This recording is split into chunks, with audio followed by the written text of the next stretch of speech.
اعوذ باللہ من الشیطان الرجیم بسم اللہ الرحمن الرحیم رب اشرح لی صدری ویسر لی امری واحلل عقدۃ من لسانی یفقہوا قولی۔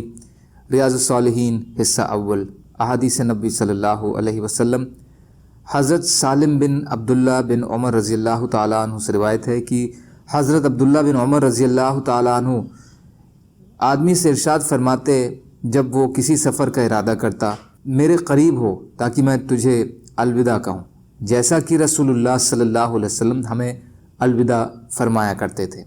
آپ صلی اللہ علیہ وسلم فرماتے، میں تیرے دین کو، تیری امانت کو اور تیرے آخری کاموں کو اللہ کے سپرد کرتا ہوں۔ ترمذی حسن صحیح۔ فائدہ، اس میں مسافر کو الوداع کہنے اور ان دعائیہ کلمات کے ساتھ اس کے حق میں دعا کرنے کا استحباب ہے۔ حضرت عبداللہ بن یزید ختمی صحابی رضی اللہ تعالیٰ عنہ سے روایت ہے کہ رسول اللہ صلی اللہ علیہ وسلم جب کسی لشکر کو الوداع کہنے کا ارادہ فرماتے تو فرمایا کرتے، استودع اللہ دینکم و امانتکم و خواتی و اعمالکم۔ ابو داؤد۔ اس کی سند صحیح ہے۔ حضرت انس رضی اللہ تعالیٰ عنہ سے روایت ہے کہ ایک آدمی نبی اکرم صلی اللہ علیہ وسلم کی خدمت میں حاضر ہوا اور عرض کیا، یا رسول اللہ، میرا سفر کرنے کا ارادہ ہے، آپ صلی اللہ علیہ وسلم مجھے زاد راہ عطا فرمائیے، یعنی میرے حق میں دعا کر دیجئے۔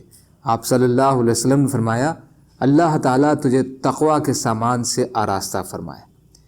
اس نے کہا، میرے لیے اور دعا فرمائیے۔ آپ صلی اللہ علیہ وسلم نے فرمایا، اور تیرے گناہ معاف فرما دے۔ اس نے کہا، کچھ اور؟ آپ صلی اللہ علیہ وسلم نے فرمایا، تو جہاں کہیں بھی ہو اللہ تعالیٰ تیرے لیے بھلائی کو آسان کر دے۔ ترمذی۔ یہ حدیث حسن درجے کی ہے۔ فائدہ، اس سے یہ معلوم ہوا کہ مسافر کے لیے سب سے بہتر سامان اس کے لیے دعائے خیر ہے۔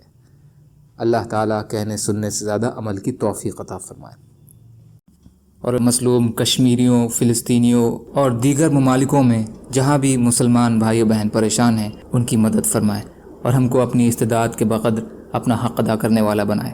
آمین۔ سبحان اللہ و بحمدہ، سبحانک اللہم و بحمدک، اشہد ان لا الہ الا انت، استغفرک و اتوب الیک۔ سبحان ربک رب العزۃ عما یصفون، وسلام علی المرسلین، والحمد للہ رب العالمین، برحمتک یا ارحم الراحمین۔ لا الہ الا اللہ، محمد رسول اللہ۔